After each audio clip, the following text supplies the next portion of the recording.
बाबर आजम एक मरतबा फिर होम टेस्ट में नाकाम हो चुके हैं और अब तो बहुत सारे फैंस ने उनकी जो पोजीशन है पाकिस्तान क्रिकेट टीम पे उस पर सवालात उठा दिए हैं।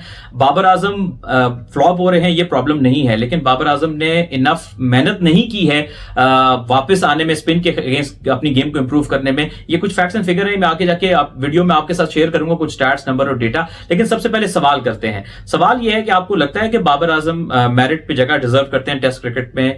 आपका ओपिनियन है यस और नो? अगर नहीं है तो फिर कौन है आपको लगता है कि वो बेहतर टेस्ट क्रिकेट में अभी खेल सकता है पाकिस्तान के लिए? कोई डोमेस्टिक में ऐसा नाम है तो लिखिएगा। आप आगे बढ़ते हैं। इसमें कोई शक नहीं कि बाबर आजम इस वक्त पाकिस्तान के सबसे फेमस खिलाड़ी हैं, सबसे बड़ा ब्रांड है, लोग बहुत पसंद करते हैं उन्हें, चाहे छोटे हों, बच्चे हों, बूढ़े हों, लड़के हों, लड़कियां हों। अगर एक नाम सबकी जुबान पर है तो वो बाबर आजम का है। लेकिन जाहिर है कि बाबर आजम काफी वक्त से आउट ऑफ फॉर्म है, बीच में थोड़े से रन किए, फिर वही पुरानी कहानी आ गई।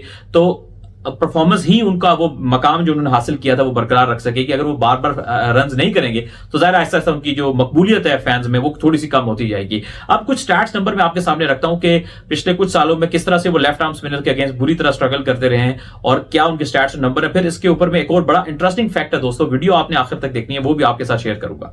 अगर मैं पिछले कुछ 2 सालों की बात करूं तो 7 टेस्ट मैचेस में बाबर आजम ने लेफ्ट आर्म स्पिनर्स के अगेंस्ट जो है 169 रन किए हैं और एवरेज उनका सिर्फ 24 का है और वो 12 आउट हुए लेफ्ट आर्म स्पिनर से। चाहे अगर मैं बात करूं केशव महाराज के अगेंस्ट उनकी बैटिंग की, चाहे मैं बात करूं श्रीलंका के प्रभत जसूरिया की, चाहे मैं बात करूं बाकी लेफ्ट आर्म स्पिनर्स की इन बिटवीन जिनके साथ हमारी क्रिकेट हुई, या अभी रिसेंटली जो वेरिकॉन ने उनको लेग बिफोर आउट किया है। बाबर आजम हमने देखा है कि वो अक्सर टेस्ट क्रिकेट में डिफेंस करते हुए बॉल की लाइन को मिस कर जाते हैं, उनसे रीड नहीं होता कि आम बॉल है और उनके पैड पे लग जाता है। अब मसला ये नहीं है कि आप एक तरह से आउट हो रहे हैं, एक बॉलर के खास तरह की लेफ्ट आर्म स्पिनर के अगेंस्ट आप काफी स्ट्रगल कर रहे हैं। वैसे तो स्पिन आपको पता है कि थोड़ा सा स्ट्रॉन्गर सूट नहीं है, बाबर आजम पेस के अगेंस्ट ज्यादा खुश रहते हैं कंपेयर टू स्पिनर। लेकिन इंटरेस्टिंग फैक्ट ये है कि बाबर आजम ने प्रैक्टिकली शायद इतनी कोशिश भी नहीं की कि अपनी स्पिन के खिलाफ अपनी गेम को इंप्रूव करने की, क्योंकि जब वो आउट होते हैं तो पूरा पाकिस्तान बैठ जाता है और लोग बहुत पसंद करते हैं उन्हें एज अ प्लेयर। जब वो बैठते हैं तो पूरी पाकिस्तानी कौम बैठ जाती है। तो इस तरह से जैसे आप देखें कि आखिरी first class match Babar Azam ने 2019 में खेला था, यानी 5वां साल है कि 4 साल गुजर चुके हैं, बाबर आजम ने फर्स्ट क्लास मैच नहीं खेला।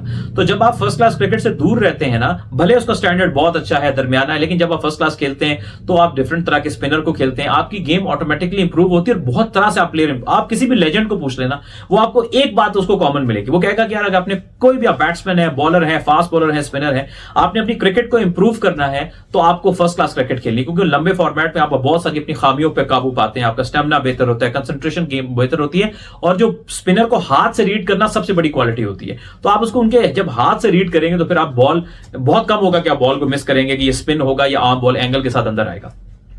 ये एक ऐसी चीज है, जाहिर है उन्होंने अपनी फिटनेस को इंप्रूव किया है, अपनी नेट सेशन बहुत अच्छा करते हैं बाबर आजम, सब बहुत अच्छी क्वालिटीज हैं, लेकिन एक चीज जो मिसिंग है वो फर्स्ट क्लास क्रिकेट है। और मुझे ऐसा महसूस होता है कि शायद यही वो मिसिंग लिंक है जिसकी वजह से बाबर आजम टेस्ट क्रिकेट में कंसिस्टेंट नहीं रहे हैं। ऑन एंड ऑफ उनकी परफॉर्मेंस काफी नीचे है, सिवाय अभी जो रिसेंटली साउथ अफ्रीका में उन्हें इंप्रूवमेंट दिखाई थी।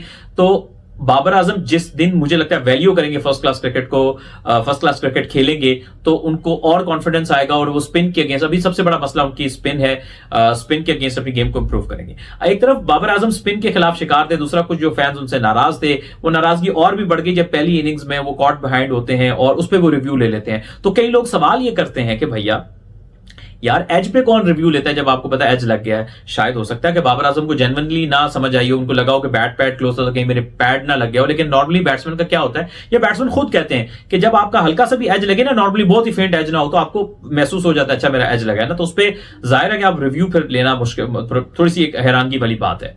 लेकिन बाबर आजम की ओवरऑल परफॉर्मेंस ऐसी है, उनको कामरान गुलाम ने रिप्लेस किया था कि वो पाकिस्तान के अब बेस्ट बैट्समैन नहीं रहे टेस्ट क्रिकेट में। बेस्ट बैट्समैन की अगर आप बात करेंगे तो वो नाम जो है ना वो बड़े इंटरेस्टिंग है। देखिए ओवरऑल हमारे 2-3 सालों में पिछले जो बेस्ट बैट्समैन है वो सऊद शकील है। अब लोग सबसे पहले आपके घर से क्रिकेट शुरू होती है, जो घर में अच्छा है ना, जो घर में अच्छा है वो पहली स्टेज होती है। आप स्टेज 2 पे पहले सवाल करते हैं कि जी घर से बाहर क्या किया, घर से बाहर तो सेकंड स्टेज है, पहले आप पहली क्लास पास करते हैं फिर दूसरी क्लास में जाते हैं ना। तो पहली क्लास है घर में अच्छा परफॉर्म करो, फिर उसके ऊपर का इम्तिहान होता है कि बाहर क्या किया। तो ओवरऑल सऊद शकील आपका बेस्ट बैट्समैन है, सबसे कंसिस्टेंट, क्योंकि डोमेस्टिक बहुत ज्यादा खेल के वो मैच्योर होकर इंटरनेशनल क्रिकेट में आया था और आपके सामने है, और आप तो घर में नहीं जीत रहे थे।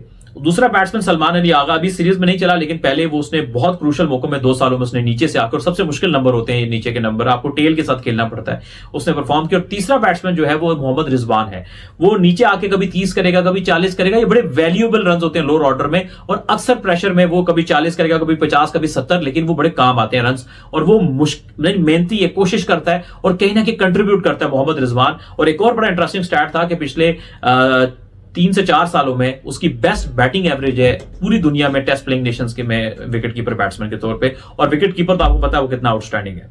तो यहां पर अगर बाबर आजम जिन्होंने अपनी ग्लोरी अचीव की थी और 2019 से लेकर 22 तक उनके टेस्ट क्रिकेट में बहुत इंप्रूवमेंट थी, आउटस्टैंडिंग नंबर थे, वो 2022 के एंड से लेकर अब तक काफी नीचे चले गए हैं। आई होप वो काफी मेहनत करेंगे क्योंकि वो पाकिस्तान का बहुत बड़ा प्लेयर है, ब्रांड है, तो बेहतर नंबर्स के साथ वापस आएंगे। आपका क्या ओपिनियन इसको लेकर अपना कॉमेंट सेक्शन में राय दीजिए।